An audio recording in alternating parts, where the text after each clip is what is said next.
அனைவருக்கும் வணக்கம். நம்ம இப்போ பாக்கியலட்சுமி சீரியலில் என்னெல்லாம் சுவாரஸ்யமான விஷயங்கள் நடக்குதுன்னு பார்க்கலாம் வாங்க. நம்ம ஈஸ்வரி வீட்டில் இருந்தால் தேவையில்லாத ப்ரெஷரோடு இருப்பாங்கன்னு கூட்டிகிட்டு போன நம்ம பாக்கியா அவங்க எதிர்பார்த்தபடியே நம்ம ஈஸ்வரி சந்தோஷமாக இருக்காங்க. இதை பார்த்த தாத்தாவும் பாக்கியாவும் ரொம்ப சந்தோஷப்படுறாங்க. அது மட்டும் இல்லாமல் இங்கே கும்பகோணத்தில் உங்களுக்கு எதோடு இருந்தால் சந்தோஷம், என்ன விஷயத்தெல்லாம் நீங்கள் பார்த்து ரொம்ப எக்ஸைட்டாக ஆகுவாங்க அப்படின்னு சொல்லிட்டு நம்ம இனிய பாப்பாலாம் கேட்க உடனே ஈஸ்வரி வந்து அவங்களோட சின்ன வயசு நினைவுகளை பற்றி எல்லாத்தையும் ஷேர் பண்ணிக்கிட்டு இருக்காங்க.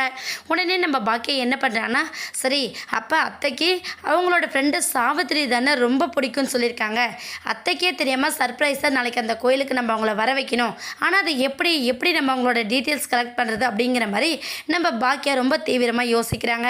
ஒரு வழியாக மணப்பாறையில் இருக்கிற அவங்க ஃப்ரெண்டோட சாவித்திரியை கண்டக்ட் பண்ணி எல்லா விஷயத்தையும் சொல்லி முடிக்கிறாங்க. சொல்லி முடித்த கையோட எதிர்பாராத விதமாக நம்ம ஈஸ்வரியை தாத்தா எல்லாரையும் கூட்டிகிட்டு கோயிலுக்கு போயிருக்காங்க நம்ம பாக்கியா. அந்த இடத்துல இவங்க எதிர்பாராத விதமாக சாவித்திரியை பார்த்ததுமே ரொம்ப சந்தோஷப்படுறாங்க நம்ம ஈஸ்வரி. ரெண்டு பேரும் பல வருஷம் கழித்து மீட் பண்ண சந்தோஷத்தை ரொம்ப அழகாக ஷேர் பண்ணிக்கிறாங்க. இதை பார்த்து தூரமாக இருந்து நம்ம பாக்கியாவும் தாத்தாவும் ரொம்பவே ரசிச்சுக்கிட்டு இருக்காங்க. கூட நம்ம இனிய ஒரு பக்கம், அம்மா பாட்டி உண்மையிலே இங்கே வந்து ரொம்ப சந்தோஷமாக தான் இருக்காங்க, பாட்டியோட சந்தோஷம் இப்படி இருக்கணுமா, பாட்டி ஒருத்தர் மனசொடைஞ்சு போனதுமே வீட்டில் யாராலையும் தாங்கிக்க முடியல பாருங்கள், அப்போ பாட்டியை பற்றி கொஞ்சம் கூட கேரிங்கே இல்லாமல் டேடி தான் ரொம்ப பெரிய தப்பு பண்ணிட்டாரு அப்படின்னு சொல்லிட்டு இனியா சப்போர்ட் பண்ணிக்கிட்டு இருக்காங்க.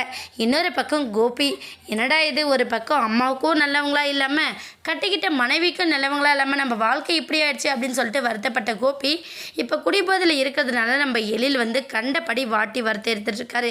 நீலாம் என்னையா மனுஷன், என் பாட்டியை வம்படியாக வீட்டுக்கு கூட்டிகிட்டு போனேன், கடைசியில் அங்கேருந்து வேண்டான்னு துரத்தி விட்டு இப்போ குடிச்சிட்டு எங்கள் குடும்ப மானத்தை வாங்கிறதுக்காக அங்கங்கே ஆர்கியூ பண்ணிக்கிட்டு இருக்கியா, சண்டை போட்டுருக்கியா அப்படின்னு சொல்லிட்டு நம்ம எழில் கண்டபடி பேசுகிறாரு.